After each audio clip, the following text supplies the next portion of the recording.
Olá, meus irmãos e irmãs de Ideal Espírita, vocês amigos e amigas que nos acompanham aqui na página Estação da Luz Espírita, muitíssimo obrigado mesmo pela sua companhia.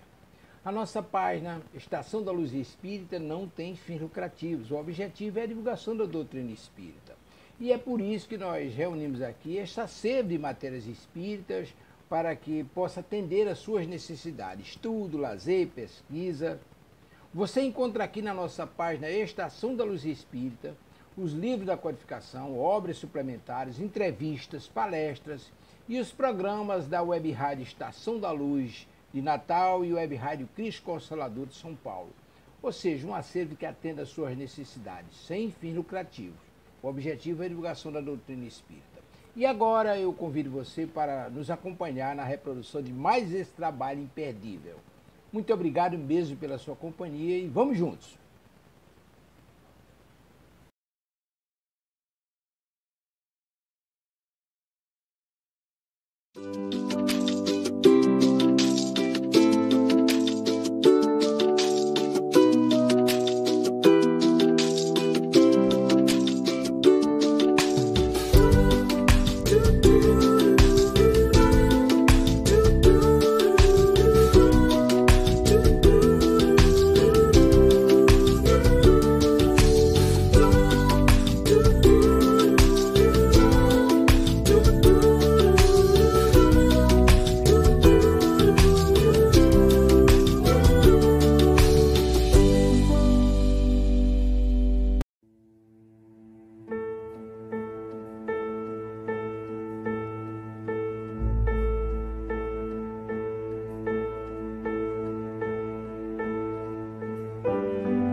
Olá, muito bem-vindos. Prazer enorme a convivência virtual regularmente para trazer conteúdos aos nossos amigos. A experiência espírita em todo o Brasil e fora do Brasil é muito rica. São muitas experiências, legados, depoimentos, testemunhos, vivências que encantam pela dedicação, pelo entusiasmo, pela vivacidade. Nós temos a alegria de trazer esses convidados que enriquecem a cultura e a história do Espiritismo. Por falar em história, nós temos aqui uma história viva do Espiritismo. Nós vamos conversar hoje com Arlete Rossigali Celi Mateus, que reside aqui na cidade muito próxima de Araraquara. Verdadeira história viva do Espiritismo, a nossa Arlete, que vai completar seus 88 anos em 2023. 88 anos de dedicação, de convivência, de vivência espírita. Nós vamos conhecer um pouco dessa história desta querida amiga que a vida nos presenteou como grande amiga. Nós nos falamos com muita frequência e temos um laço afetivo muito expressivo. e para mim é uma honra muito grande entrevistar e conversar com esta querida amiga. Bem-vinda, nossa querida Arlete. Obrigada, Orso. Obrigada por esta oportunidade. Obrigada por ser sua amiga. Obrigada pelo carinho que você sempre me dedicou e que me enriquece a vida, viu? Eu também, você sabe, que te quero aqui no meu coração. A Arlete é tão carinhosa com a gente que já faz uns 10 anos que ela está me chantageando para ser vizinho dela. E eu fico segurando os apartamentos vagos e você não vem. A vida é pródiga de oportunidades, né? Pois está aqui conosco, a Arlete é muito conhecida em toda a nossa região aqui, palestrante, muito vinculada a Obreiros do Bem, que nós vamos falar daqui a pouco também, de Araraquara. E a Arlete, como dissemos, com seus 87 anos, prestes a completar 88, está aí com seu entusiasmo. E antes de começarmos aqui a nossa conversa em off, ela nos falou que vê muita gente que desiste cedo.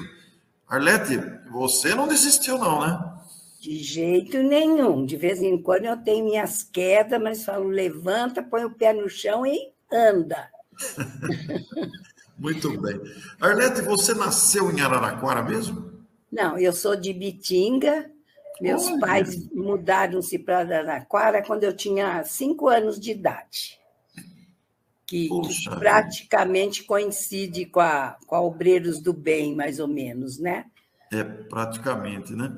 Arlete, e você já nasceu espírita ou seus pais ficaram espíritas depois? Não, ficaram depois que vieram de Bitinga, uma necessidade de saúde da minha mãe, e o Luz e Caridade aqui na Rua 8, tinha uma médium que depois se tornou muito amiga, minha madrinha do coração, e eles que acolheram meus pais, porque indicaram que, pelo problema da minha mãe, poderia haver ali um resultado positivo. Realmente foi assim, eles tiveram a prova da comunicação do pai do meu pai na primeira reunião em que estiveram, comprovadamente era ele pelos detalhes, pelo modo que ele se dirigiu ao meu pai, e ele então se interessou imediatamente, isso foi em 40, imediatamente em buscar conhecimentos e estudar, e realmente a minha mãe também obteve o que ela precisava em termos de saúde, resolveu o problema que era algo simples, mas que os médicos não identificavam, e ela sofria há muitos anos. Então, foi esse o start para eles deslancharem na doutrina. Para você que não conhece Araraquara, o Luz e Caridade fica em rua paralela a Obreiros do Bem. A Obreiros do Bem fica na Rua 7, mais conhecida como Rua 7, que é a Rua Itália. E a Obreiros do Bem e o Luz e Caridade, praticamente, um é no fundo do outro. Eles dão as costas um para o outro em termos de quarteirão, né? Quase praticamente encostado um no outro, mas em ruas diferentes. É muito interessante esse detalhe. E antigamente, o Luz e Caridade era mais alinhado com o muro traseiro da Obreiros do Bem, porque morava na frente, numa casa na frente, o casal Juvenal, Guimarães e Guilhermina. E, nos fundos, eles ergueram um salãozinho que já era um centro espírita, que é o Luz e Caridade, que mais tarde mudou-se 3 ou 4 casas para a direita, né? E a minha direita, pelo menos. E ele, até hoje, continua cumprindo as suas funções de um centro sério e atendendo muita gente ainda lá. Arlete, você tem lembrança da data de fundação da Obreiros do Bem? 1º de janeiro de 44. Olha aí, sociedade... Vai fazer 80 anos. 80 anos em janeiro. E veja bem, Meu pai veio em 40. Em 44, já foi lavrada a ata em cartório, o registro, todos os documentos necessários para a fundação de uma casa espírita, que era Obreiros do Bem. Então, ele começou em 1 de janeiro de 44, 4 anos após ele ter tido contato com o Luz e Caridade, vindo para Araraquara, por transferido de serviço, foi por isso que ele veio. Ele era um funcionário público da Casa da Lavoura, que antigamente se chamava Posto de Expurgos de Sementes, e hoje é a Casa da Lavoura. E esse prédio que aparece aí é uma idealização da casa maçônica, né? Meu pai era maçom, então você vê as colunas e as portas têm o triângulo na ferragem das portas, os símbolos maçônicos. Há que se considerar, né, que aqui do lado direito da foto foi construída um novo edifício que abriga atualmente as atividades da Obreiros do Bem, neste ano de 2023, em virtude de problemas que surgiram no prédio antigo.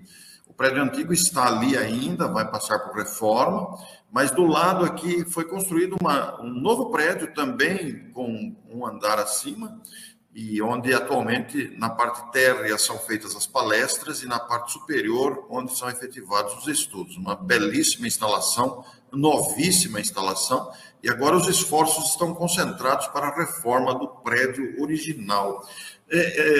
Arlete, nós podemos considerar que o seu pai foi um dos fundadores da Obreiros do Bem? Nós podemos chamar assim? Sim, eu considero ele como fundador, auxiliado por vários amigos. Sim. Porque como surgiu a ideia da Obreiros do Bem? Ele desenvolveu mediunidade, esse grupo. Um grupo começou a frequentar a minha casa de amigos seletos do meu pai, e eles estudavam a doutrina e também tinham o interesse em desenvolver mediunidades, se fosse o caso. E desenvolveu-se a dele, de algumas outras pessoas.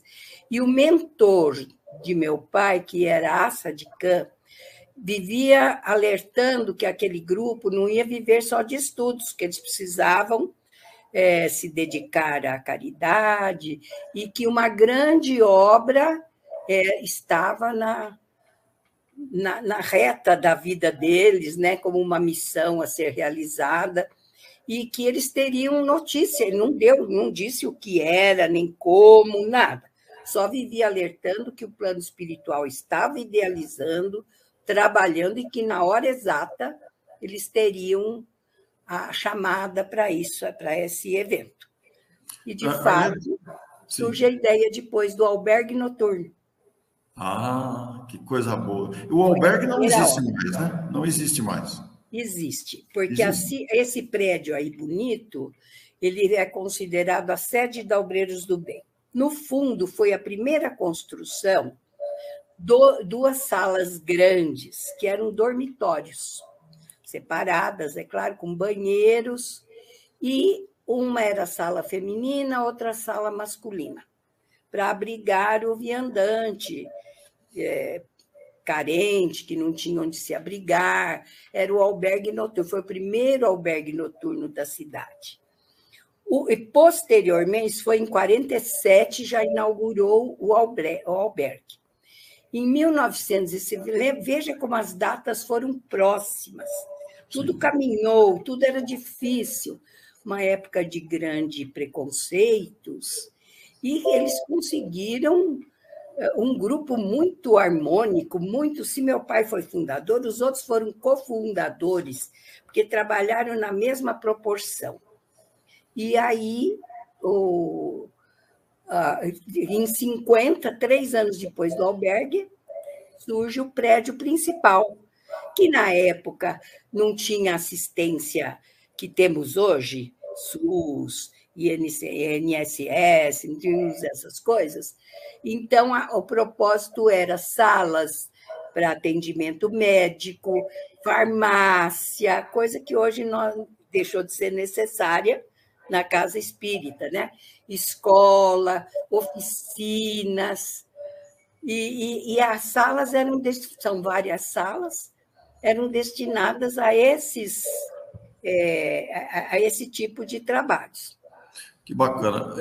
Arlete, repete uma música. Só interrompendo um pouco, você perguntou, só adiantando rapidamente, Sim. se o albergue ainda existe. Existe, ele mudou de lugar, depois da Obreiros, ali ficou acanhado, ele mudou em frente àquela avenida do Corpo de Bombeiros de Araraquara, que eu não sei o nome, permaneceu ali um tempo, e, posteriormente, ele foi construído um prédio grande, bonito, na avenida, na Rua 16, e até hoje está lá.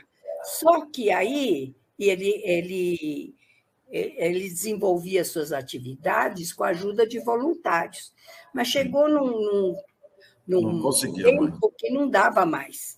E nós não tínhamos voluntários específicos e nem podíamos arcar com todas as despesas do único albergue da cidade, que continua sendo único. Então, ele hoje tem a administração da Prefeitura Municipal de Araraquara.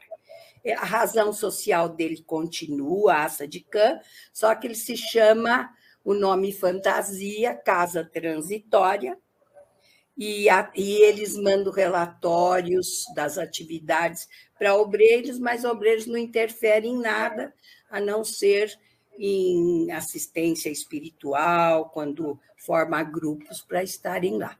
Então, o albergue continua exercendo suas funções. Muito bem, Arlete. Arlete, por favor, repita para nós o nome dos seus pais. Meu pai é Pedro Jacob Selle e minha mãe Ada Rossigali Selle. Sim. Agora, o seu pai, Pedro, ele desenvolveu mediunidade, né?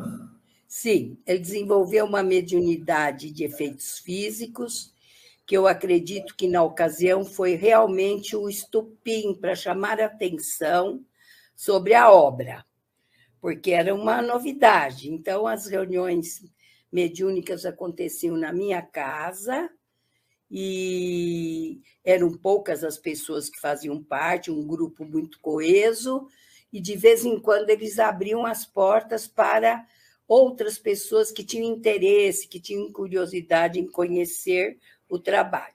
Se encantavam com os efeitos físicos que aconteciam ali, e, com isso, chamou muita atenção, e a seriedade do grupo, isso acho que foi muito importante, seriedade e representatividade na sociedade de Araraquara, não financeiramente, mas como pessoas idôneas, trabalhadoras, dignas e conhecidas de todos. A cidade era pequena, então as autoridades e pessoas de recursos ajudaram muito, doando, quando conseguimos o terreno da Rua 7, doando caminhões de tijolos, de pedra, de areia. Essa era a forma deles retribuírem aquela oportunidade de conhecer um trabalho diferente.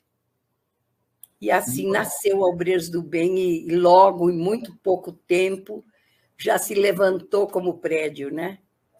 Notem os telespectadores que, conversando com a Arlete aqui, nós estamos antecipando as alegrias e as comemorações dos 80 anos da Obreiros do Bem de Araraquara, entidade tradicional.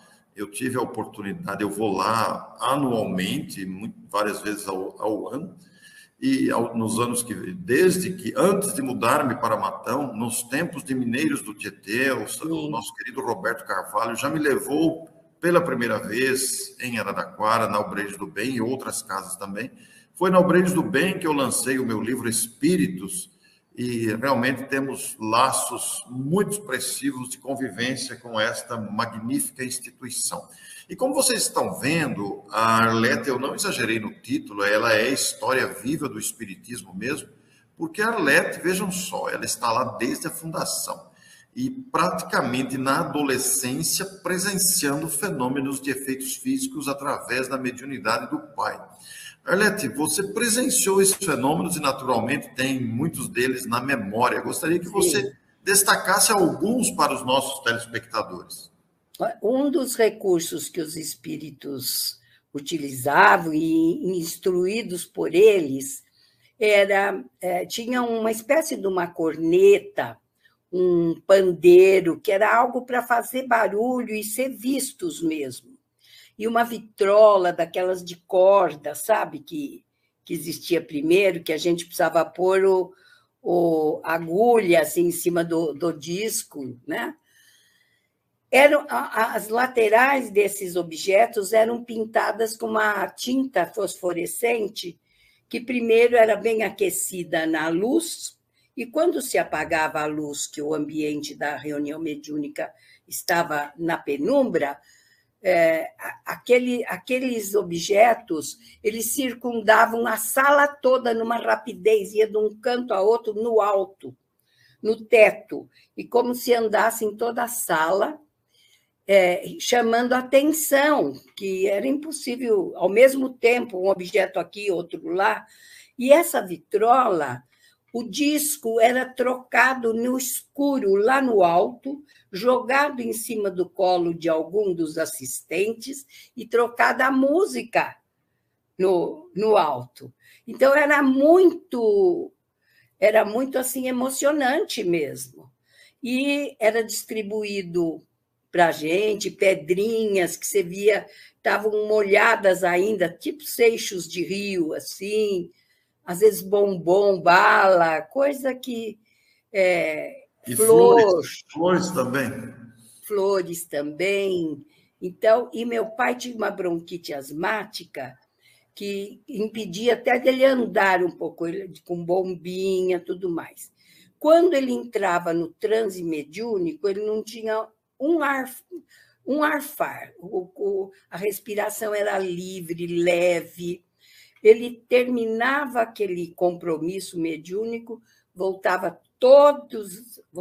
todos aqueles problemas que já eram próprios do pulmão cansado. Se bem que ele faleceu muito moço, ele faleceu com 69 anos, 69, mas a doença castigou muito. E durante os trabalhos mediúnicos ela ficava ausente completamente. E ele também levitava. E esses trabalhos terminaram. Primeiro, deixa eu fazer um parênteses. Quando alguém queria assistir à reunião, eram consultados os mentores da reunião se aquela pessoa tinha autorização para estar ali. Dada a autorização, a pessoa participava e tudo mais. E numa destas oportunidades, alguém, que eu não me lembro quem, se foi identificado ou não, se foi ocasional, bateu a mão no interruptor e acendeu, e meu pai estava no alto, na horizontal, e caiu ao chão. Ele caiu e aí complicou a saúde, e os trabalhos foram suspensos, e ele ficou depois apenas com a psicofonia e uma vidência muito expressiva. Então, ele era uma pessoa muito procurada, porque era não é por ser meu pai, ele era de uma bondade, de uma atenção para com as pessoas, uma lhaneza, sabe, no trato. E ele era muito considerado, nem que fosse só para conversar com ele.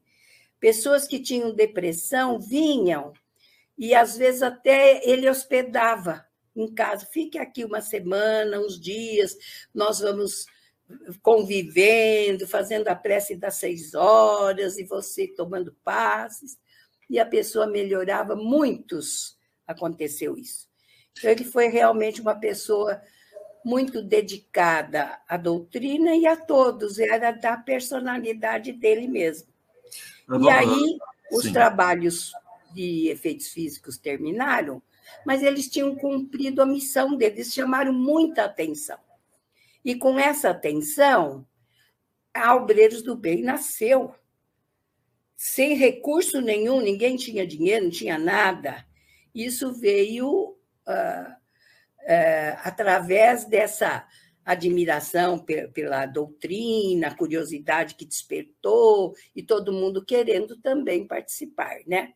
Então, ajudou muito. E tem uma história que eu até já relatei, de um relógio que foi um grande ponto de partida financeiro também, porque a dona Nenê Fonseca foi a primeira presidente da Obreiros do Bem. O primeiro presidente foi mulher. Era difícil, né, a mulher ter uma valorização assim. Uma mulher muito bonita, muito querida, e de situação financeira também bastante privilegiada. E um dia bateram a porta da casa dela, ali perto do Colégio Progresso. Ela, atravessando a rua, vindo em direção a Feijó, era a casa dela, logo encostada quase com o Progresso. Bateu a porta e se apresentou uma pessoa vestida de doméstica, com aqueles aventais brancos, todo entiotado, de família provavelmente muito rica, né? E essa moça veio entregar uma encomenda para a dona Nenê. E a dona Nenê pegou, ela falou, olha, minha patroa mandou entregar, que é uma ajuda para as obras da Obreiros do Bem. Dona Nenê, foi o tempo de pegar o embrulho e abrir para ver do que se tratava. Quando ela levantou a cabeça, a moça já não estava ali. Essa moça nunca foi identificada. Ela morava perto de uma esquina, ela correu na esquina ver se a moça tinha subido a avenida, ou descido, ou ido para frente. Desapareceu essa moça. Então, não se sabe nada. E tinha um delegado de polícia, e o relógio ele era cravado de diamantes, tanto a pulseira quanto a peça mesmo do relógio. E, logo no começo, se pensou em tudo que tinha de bonito na cidade, ficava exposto nas vitrines da Casa Barbieri. Era para o público ver. Se uma noiva ia casar-se, ela punha o enxoval, as coisas ali para serem vistas, os cristais que ganhava, era um costume da cidade. E o relógio ia ficar exposto ali. E o delegado regional de polícia, que era um dos participantes do grupo da Obreiros do Bem, ele falou, não, vamos deixar, porque pode ser obra de furto, né? Qualquer coisa, não se sabe, não se tem informação nenhuma. Tanto que, mas foi divulgado que a gente havia ganho uma joia nessa proporção, e apareceu, não sei se mais pessoas, mas eu sei de um caso de uma pessoa que procurou o delegado dizendo que ele havia sido roubado de um relógio nas características desse aí. E o delegado falou, tá bom, então o senhor vai me descrever como que é a sua joia, se for sua, eu lhe entrego. Estava junto lá na delegacia. A pessoa descreveu, provavelmente ela tivesse sido, teria perdido mesmo algum relógio, não sei, mas não batiam as informações. O relógio ficou liberado, da Obreiros do Bem mesmo, foi rifado e, na ocasião, rendeu muito. E outra forma de arrecadação muito importante era o chamado livro de ouro.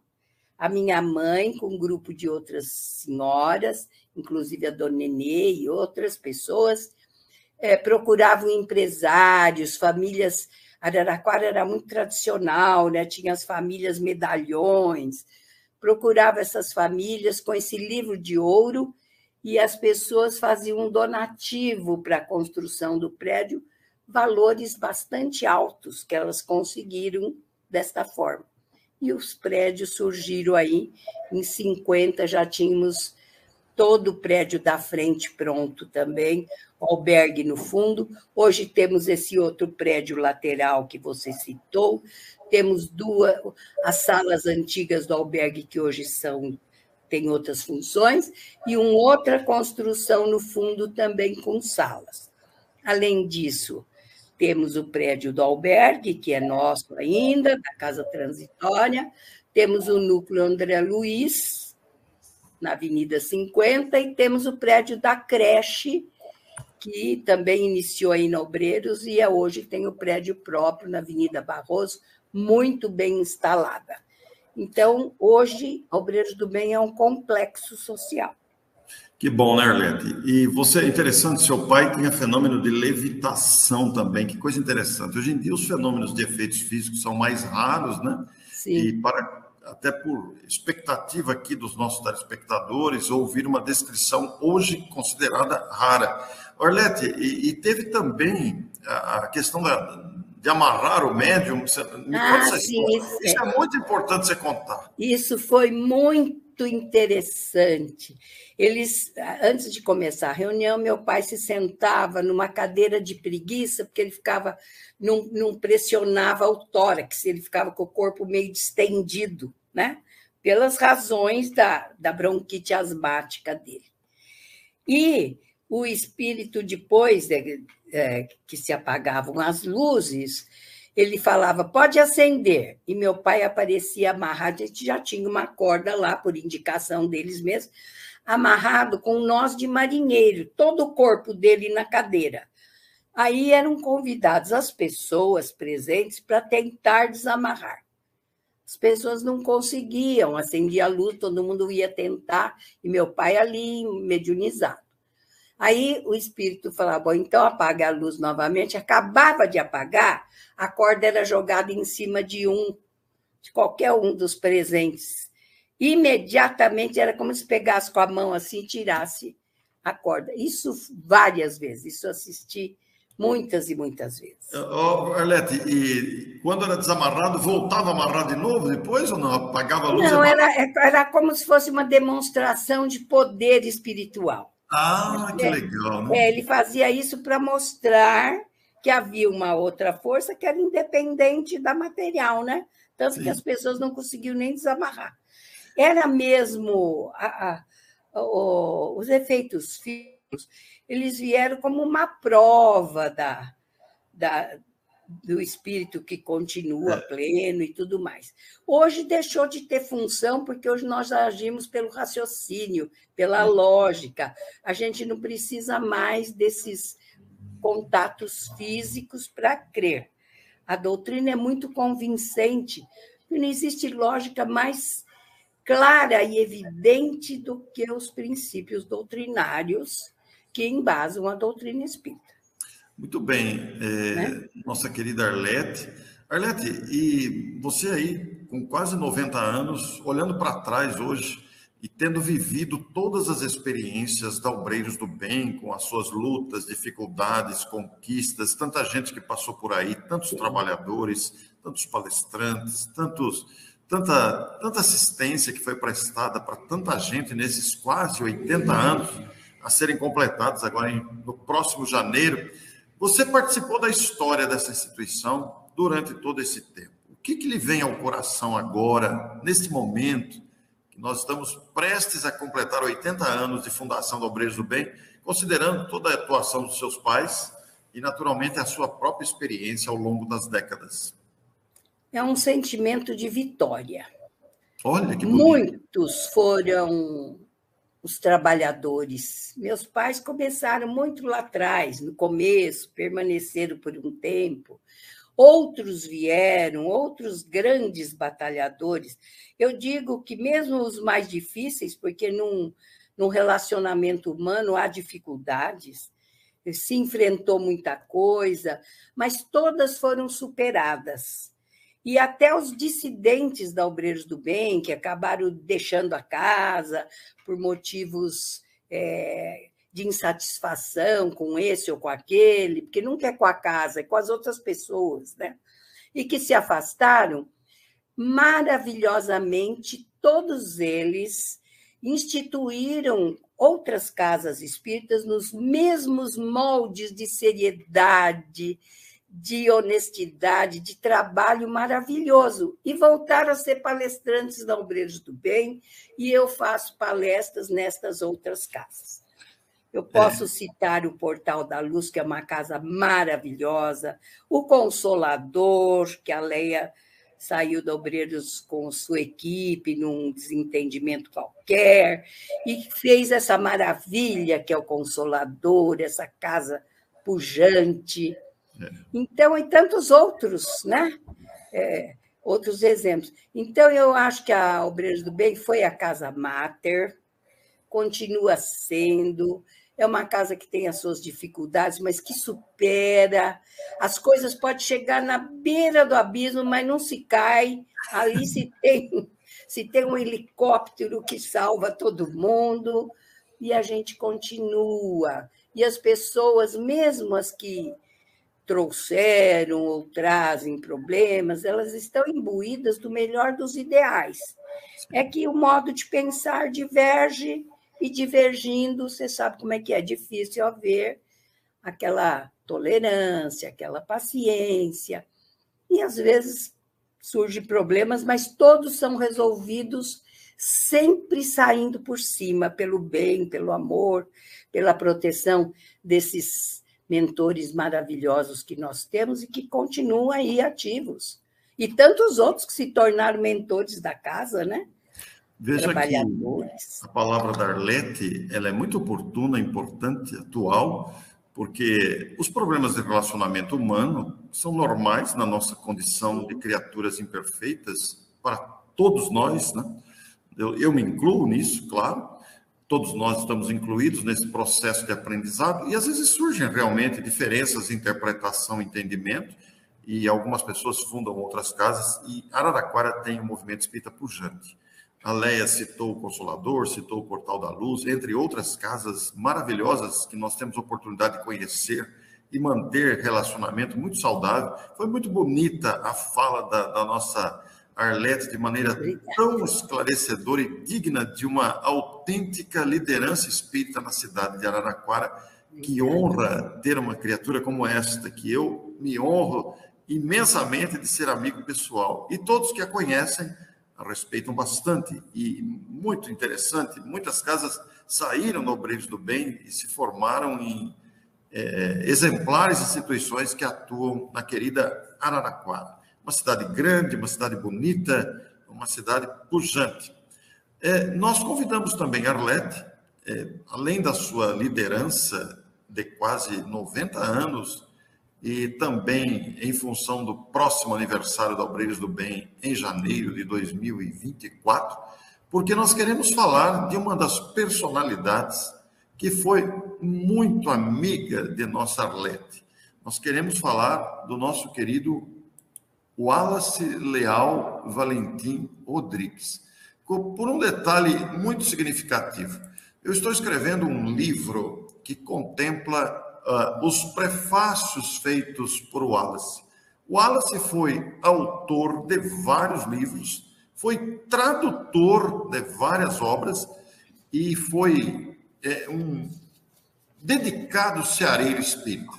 De forma que nós queremos destacar essa personalidade, porque vejam vocês que a data que ele nasceu, 11 de dezembro de 1924, está próxima a completar um centenário também.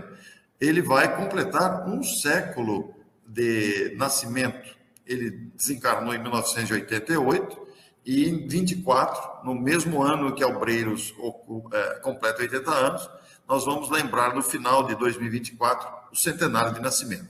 E eu estou escrevendo um livro sobre os prefácios de Wallace, publicados pela Casa Editora Clarim.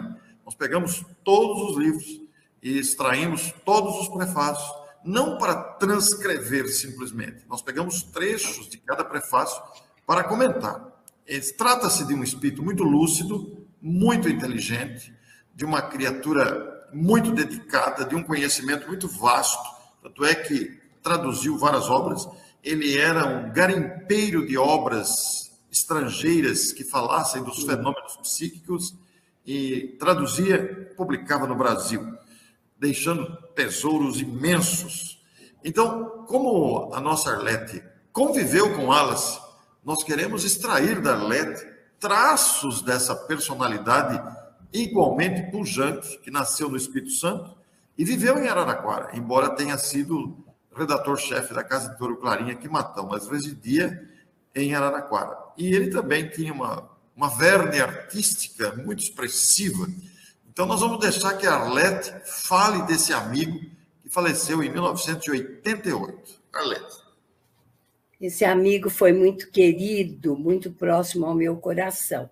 Tínhamos uma diferença assim, de uns 13 anos, mais ou menos, mas a gente era muito próximo mesmo. Fizemos parte da Mocidade Espírita, ali essa mocidade foi muito pujante, nós demos aula de evangelização, o Wallace também, participamos das campanhas Alta de Souza, da coleta de alimentos para cestas básicas, que na época não chamava cesta básica, né? E demos aula, isso eu achei muito importante. Nessa época, nos anos 50, menos, acho que é mais ou menos isso, para entrar no ginásio, porque eram os 4 anos de grupo escolar, e depois os mais 4 de ginásio, que hoje se uniram no chamado ensino fundamental. Mas saindo do primário, dos 4 anos primeiros, era necessário passar por um vestibulinho. E havia um curso preparatório, porque havia muitas exigências para passar. Nem todos conseguiam na primeira vez, muitos não podiam pagar o curso preparatório, que era particular e tinha ônus, e pelas condições familiares não tinham como fazer. E nós criamos um curso no Obreiros do Bem, à noite, e nós dávamos aulas, cada um de nós, eu, o Wallace, a Rosinha, a Julieta Amaral, e preparávamos os candidatos para fazerem o exame para o ginásio. Às vezes, alunos já com 13, 14 anos, que tinham parado e agora iam recomeçar. Entre esses alunos está o Nelson Fernandes, que se tornou espírita e que era aluno nosso e que fundou o Hospital Psiquiátrico Caibar Chútil, conversando com meu pai, que tinha um ideal de, junto com o Obreiros do Bem, instituir uma casa de abrigo para obsediados, e ele ampliou essa ideia e foi um baluarte, fez essa obra maravilhosa, que é o Caibar Chútil, né? E o Wallace sempre se mostrou muito idealista, ele era muito caridoso, e na garagem da casa da irmã com quem ele morava, a dona Inira e o seu Rafael de Medina, os dois muito batalhadores da Obreiros do Bem desse início, junto com meu pai, amigos mesmo, o Wallace, ali na garagem da casa, deu início a um ideal de acudir às jovens mães que iam ter seus filhos e não tinham recursos para enxoval. Então, ele, a irmã Ninira, outras irmãs e parentes, costuravam ali naquela garagem os kits de enxoval. Mais tarde, o grupo aumentou, o Wallace já deixou essa função, já teve outros compromissos, já trabalhando no Clarim, né? E aí, na sala da Obreiros do Bem, uma sala da Obreiros do Bem se abriu para receber esse grupo, que recebeu o nome de Clube Lívia Cornélia, em homenagem a Lívia, né? O espírito iluminado, esposa de Públio Lentulus, personagens que nós encontramos em Há 2000 anos. E o Clube Lívia Cornélia continua ativo até hoje, os primórdios dela, com aquelas pessoas que as dirigiram, se modificou. Filha do Wallace, hoje sobrinhas, continuam dirigindo o clube, que se reúne na creche Meimei, na nossa creche da Obreiros do Bem. E, atualmente, a Sinirinha, que é a sobrinha que dirige o Clube Lívia Cornélia. E a grande iniciativa do Clube Lívia Cornélia foi casar a entrega dos enxovais com a obrigação do pré-natal no César, no Serviço Especial de Saúde. Então, a parturiente só recebia o enxoval se ela viesse com a carteirinha que estava sob o atendimento do César fazendo o pré-natal, que na ocasião ninguém se interessava por isso, as pessoas mais simples, né, mais desinformadas. E o Clube Lívia Cornélia deu essa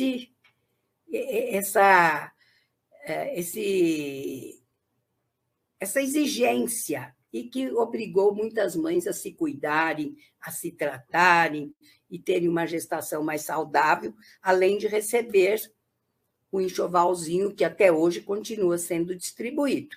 E o núcleo, que é da Obreiros do Bem, também tem o mesmo trabalho de distribuição. O Wallace, como todo mundo sabe, sempre foi voltado para as artes, né? Ele foi um artista, ele esteve envolvido com o belo em tudo que fazia, dentro da doutrina, dentro da sociedade, dentro das artes, até para sobrinhas dele, várias debutantes, ele desenhava vestidos majestosos, lindos, elegantíssimos, e que elas se beneficiavam com esse tio artista aí.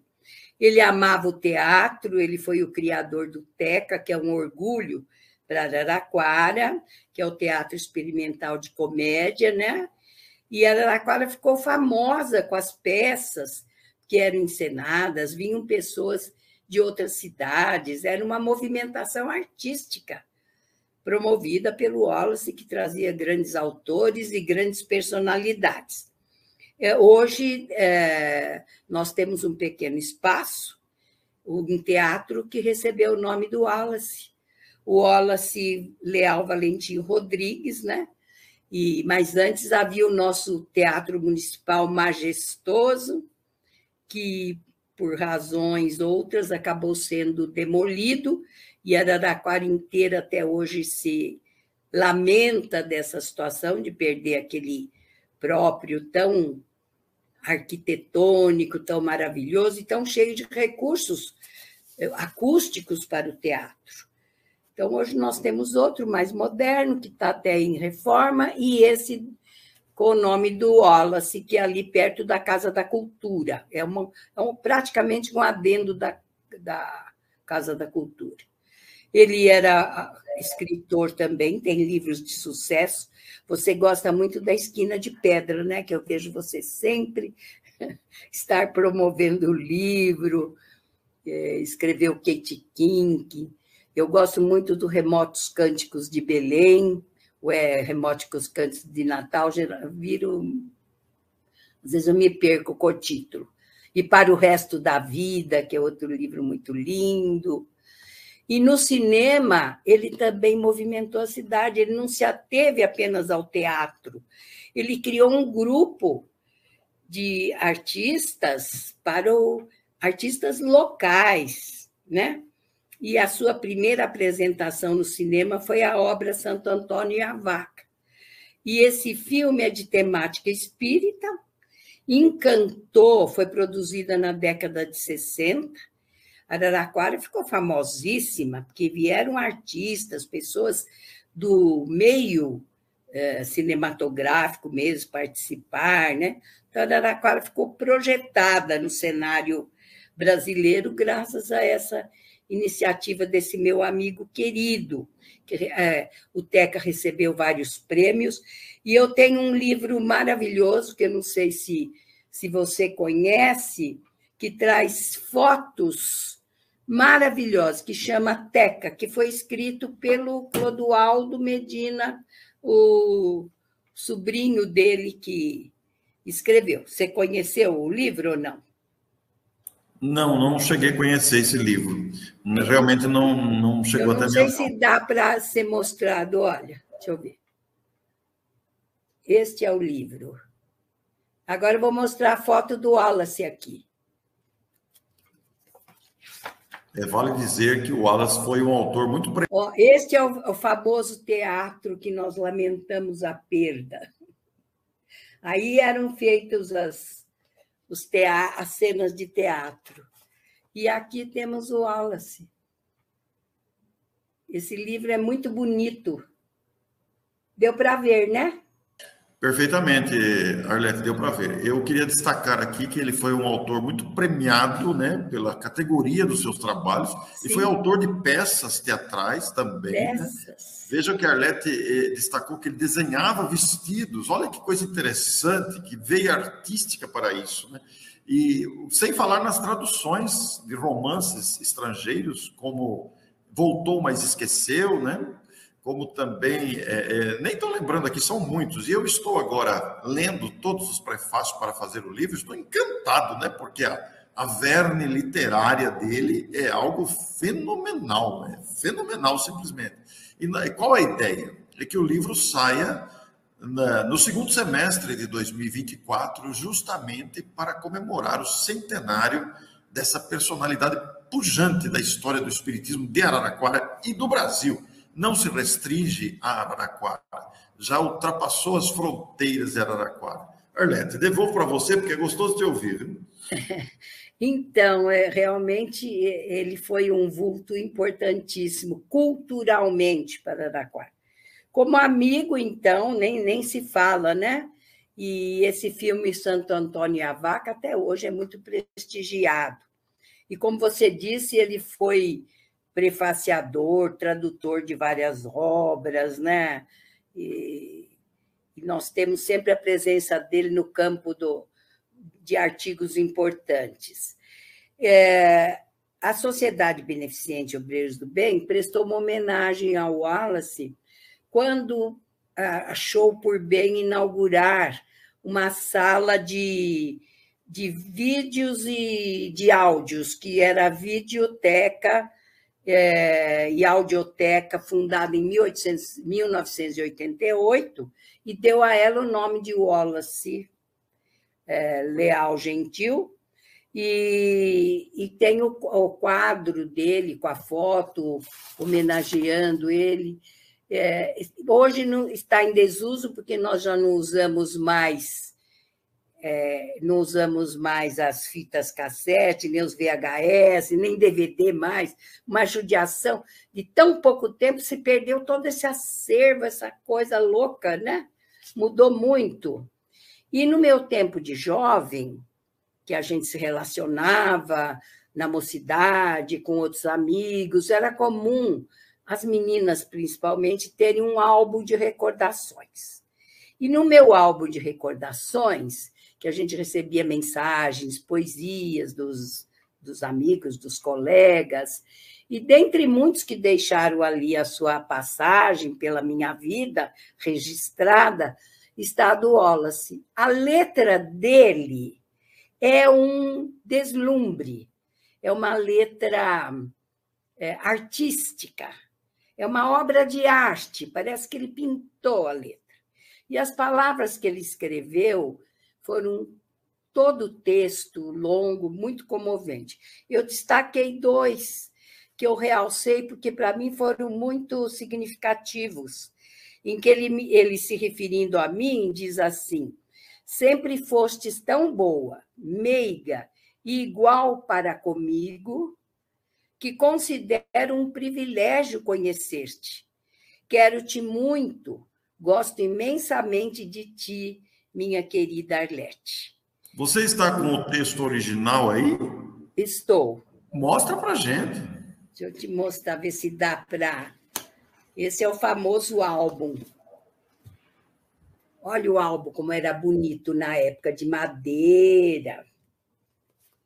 E aqui tem relíquias, tem Chico Xavier, tem Huberto Roden, tem Cláudio Cavalcante, tem muita gente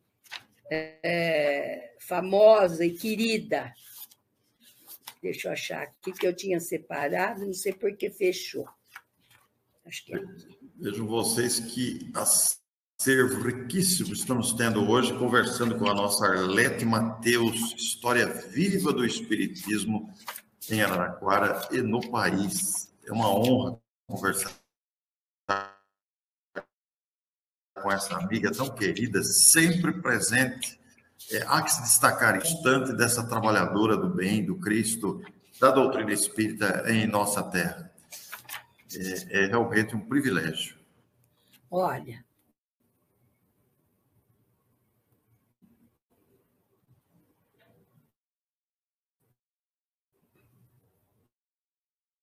Dá para ver?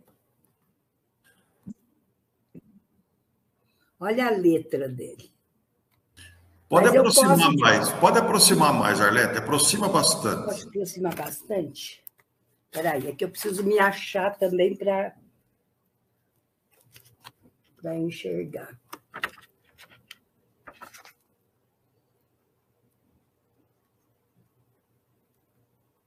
Olha que coisa linda a gente conhecer a letra original do Wallace. Eu vou tirar a foto e mando para você depois, se der para incluir, né? É interessante, olha que interessante, porque nós estamos aqui, estamos acostumados a ler os textos de Wallace, que são de uma riqueza repleta de detalhes. Ele se apegava a detalhes importantes, históricos, ele fazia pesquisa profunda dos temas, dos autores, dos textos, das obras, né? E a gente aprende muito com Wallace. Os livros dele são livros magníficos, né? E há tempos eu tinha esse sonho de alguém precisaria reunir esses prefácios. E tomei a incumbência de reunir os prefácios. Claro que não serão meras transcrições, não é esse o objetivo. O objetivo é realmente selecionar para o leitor trechos expressivos de cada prefácio, é o que nós estamos fazendo. E, naturalmente, essa entrevista com Arlete será utilizada para acréscimos ao livro, nesse depoimento que nós vamos transcrever o que a Arlete está nos dizendo hoje. Muito bom, Arlete. Agora, Arlete, fala, depois eu te pergunto. Eu só queria dizer que na ocasião, como ele era muito delicado, muito sensível, muito voltado para as artes, ele sofria muito preconceitos, porque os bullying de hoje já existiam com outros nomes, né? E você vê que ele realça na minha amizade que eu sempre fui muito igual para com ele. Isso daí era importante para ele se sentir seguro, valorizado. Ele que tinha valores imensos, mas que ficam abalados quando as pessoas resolvem detonar a sua personalidade, né? E eu me lembro muito dele na garagem da casa da irmã dele, que ele aí já morava em frente, não mais junto com ela, mas ocupava a garagem. Inicialmente faziam ali os enxovaizinhos, depois ele transformou ali num grande escritório e numa grande biblioteca. E ali que ele trabalhava, ficava o dia todo, era um lugar que a gente sentia um bem-estar, uma fragrância do ar assim diferente, parecia que se estava num outro mundo mesmo. Era um ambiente espiritual elevado. E o Wallace, se aconselhava muito com meu pai, gostava muito do meu pai, para ele era uma figura paterna mesmo. E quando meu pai desencarnou, ele escreveu, aí você pode ver, na RI, agosto de 1974, ele escreve uma carta para o meu pai, se despedindo dele. Lírica, o texto é lírico, maravilhoso, de 2 páginas inteiras. E dessa carta eu também destaco 2 trechinhos em que ele diz assim: Senhor Pedro, me senti um pouco perdido, pois que o meu mundo, já por si marcado pelas cores da solidão, ficou mais vazio e eu mais pobre e ansioso. Creio para sempre a sua figura, a sua atitude existencial como meu tipo inesquecível. Ele deixou essa mensagem que para a nossa família foi muito importante. E ele sempre esteve no meu coração, até hoje, muito querido, embora a vida, eu me casei, tive filhos, ele continuou com os teatros, a gente já não tinha aquele contato direto, mas sabíamos uns do outro e nos comunicávamos mais ou menos. E a última vez que eu o vi, eu comprei uma passagem para Campinas, quando eu vou me sentar no ônibus, o passageiro ao lado era o Wallace. Ele estava indo para São Paulo, foi o último contato. Acho que foi para a gente se despedir, porque 2 ou 3 meses depois ele veio a desencarnar. E aí conversamos bastante, pusemos os assuntos em dia. Num determinado ponto do caminho, ele adormeceu. O ônibus parou em Campinas, eu desci e ele continuou dormindo, eu não quis acordá-lo, e foi o nosso último contato físico, né? Ficou o carinho, ficou a amizade, ficou o exemplo dessa pessoa que sofreu bastante, porque a falta de reconhecimento na época, e até hoje eu acho que ele, Araraquara, acho que não deu o valor que este vulto como cidadão teve aqui na cidade. Ele é homenageado, é tudo, mas eu acho que falta um reconhecimento maior, né? E principalmente a Casa Espírita, ele se dedicou muito à obra espírita, ao movimento. Então, um dia, eu espero realmente reencontrar esse amigo, se Deus quiser, se eu estiver à altura de chegar até onde ele está. Arlete, nós sabemos que essa conversa atrai o Wallace. Nós estamos falando dele. Sim, pensamento liga. Eu também estou emocionada. Sim. É um amigo querido que nós mandamos daqui muitos beijos, muito carinho, muito afeto, e que ele continue nas lides do bem, do amor, do trabalho sempre dedicado. Arlete, ele também tinha conhecimento da existência anterior, né? Sim. É um detalhe da personalidade dele, tinha conhecimento da própria existência anterior. Você quer falar sobre isso? Então, eu não tenho muitos detalhes sobre isso. Eu sei que ele viveu na Inglaterra, né? Mas eu não tenho muitos detalhes. Quem tem muito conhecimento sobre isso é a Sinirinha, que é a sobrinha dele. Sim, que coisa interessante. Você citou aí uma coisa que eu deveria ter perguntado lá no começo e que escapou. Quantos filhos você teve, Arlete? Eu tive 4 filhos, não tenho, né? Sim. 4 filhos e 8 netos. E eu costumo dizer assim, eu tive 8 netos. Então, todo mundo fala, nossa, por que eles morreram? Eu falo, não, eles desapareceram.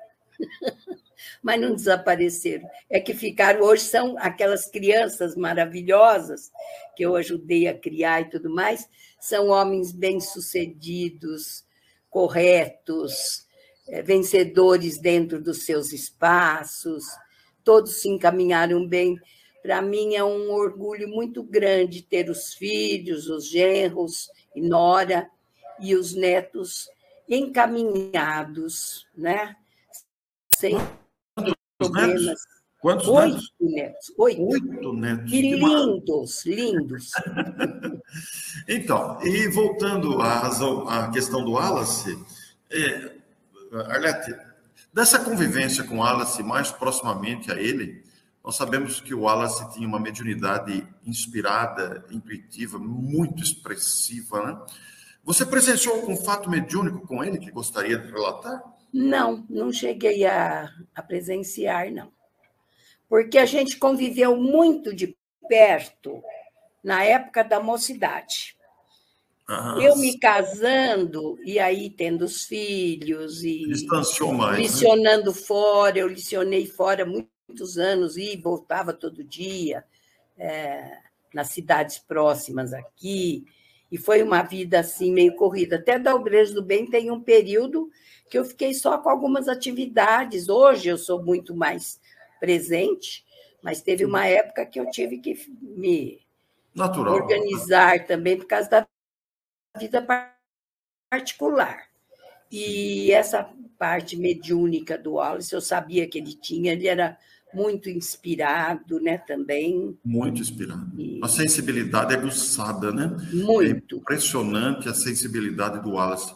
E você falou sobre o não reconhecimento de Wallace, mesmo de Araraquara, e de muitas pessoas que não sabem o que esse cidadão, o valor que ele tinha. Então, nós queremos aqui, de alguma forma, ainda que modesta, homenagear o nosso Wallace, endereçar a ele o nosso abraço de imensa gratidão. Nós nos emocionamos aqui porque atraímos a bondade desse espírito. E fica aqui, Wallace, onde estiver, o nosso abraço a você. Nosso carinho de sempre. Arlete, eu deixo para você aí o que você gostaria de destacar de toda essa lembrança de Wallace, o que você gostaria de destacar? Antes desse destaque, eu queria dizer que esse livro do Teca é um resgate da obra do Wallace, que o sobrinho dele escreveu numa edição maravilhosa que foi distribuída num determinado tempo, não sei se existe ainda, só nas bibliotecas. Eu tenho a grata satisfação de ter um exemplar que dá para recordar toda essa passagem do Wallace pelas artes, pelo cinema, pelo teatro, pela sua produção artística e pessoal. Para mim, eu só tenho a dizer que foi um prêmio ter convivido com Wallace, ter vivido num tempo em que Chico Xavier foi meu contemporâneo. Olha, de pessoas maravilhosas que não tiveram tanto brilho quanto esses dois queridos amigos, mas que também foram muito influentes para a doutrina, como cidadãos que deram contribuições excelentes. Então, eu vivi numa época de ouro mesmo, nesse sentido, que tive exemplos e estímulos para continuar a minha trajetória, me baseando nestas pessoas que realmente trouxeram uma contribuição muito grande para a minha vida e para a vida de tantos, né? Pena que, às vezes, outras pessoas não prestam atenção com quem estão convivendo, nessa colaboração que estas pessoas trazem das nossas vidas, nos enriquecendo.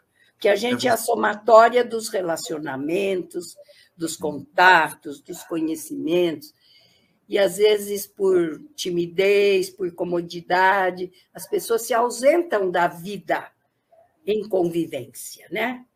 Eu até... Aí não é o caso do Wallace, mas eu pensando nisso, eu instituí na Obreiros do Bem um grupo que não tem exigências religiosas de caráter nenhum, nem econômicas, nem nada. É um grupo de pessoas idosas e que precisam ter um contato. Então, eu instituí um grupo que se chama Idosos em Convivência. O objetivo do grupo já está aí, em convivência, conviver. Com esse grupo, nós fazemos uma reunião semanal na Obreiros do Bem, em que a gente tem um bolinho, um chá, umas atividades intelectuais, artesanais, e já fui com o grupo em todos os museus de Araraquara, que Araraquara tem 5 museus, muita gente pode nem saber. E já fomos a cafés em grupo, fizemos passeio, e nessas visitas a museus, o curso de turismo da Uniara nos forneceu, tem uma professora do curso aqui no meu prédio, a Nádia Pisolito, e ela vai junto com alunos, e os alunos nos esclarecem daquilo que é necessário ser observado dentro da sala de um museu, que às vezes passa despercebido para a gente. Então, nós temos uma assistência técnica, um passeio, uma convivência, um grupo harmônico, que eu acho muito importante também. Então, ali no nosso grupo tem católicos, tem pessoas de outras religiões e tem espíritas. É um grupo de 12 a 13 pessoas e que cumpre as funções daquilo que a gente pretendia fazer. Que eu acho que o idoso ele precisa de muito amparo, porque se ele não conseguir se manter em equilíbrio, fica difícil, porque é uma época em que se vai sendo despojado de tudo. É da vida, é natural, é a mocidade que se vai, é a saúde que se torna mais precária, é a ausência das pessoas mais próximas, a família que se distribui em outros vários núcleos. Então, tem gente que não suporta muito isso. E a gente precisa ajudá-los a a caminhar com tranquilidade, vencendo os anos que nos levam até o final, né, Orson? Muito eu estou bom, nessa linha aí. Muito bom. Eu sou testemunho do entusiasmo da Arlete. Toda vez que nos encontramos, é a alegria, a disposição, a boa vontade, o entusiasmo em pessoa.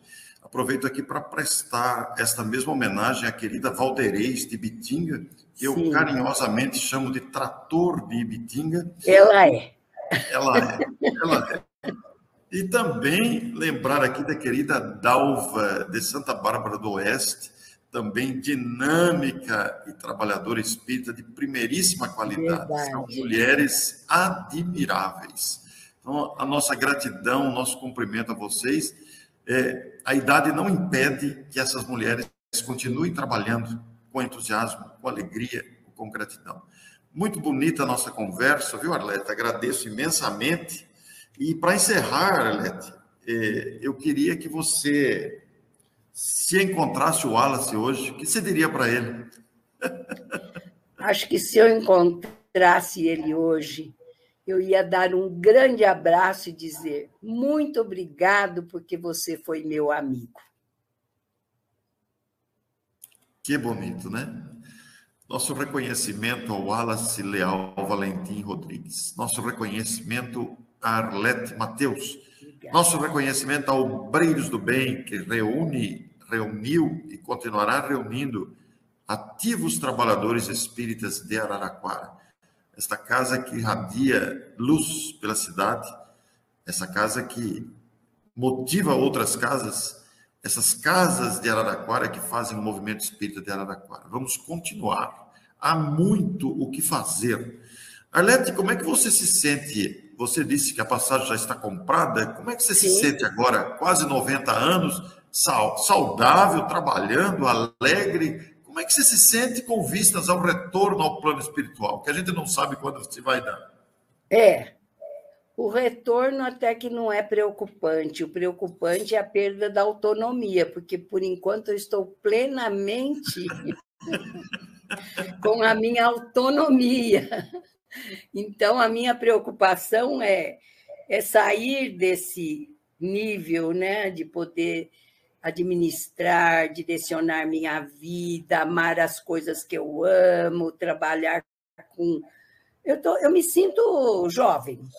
Olha que bonito. Até tem horas que eu preciso prestar atenção. Chegamos ao final da nossa atividade. Muitíssimo obrigado mesmo pela sua companhia e espero você no próximo evento.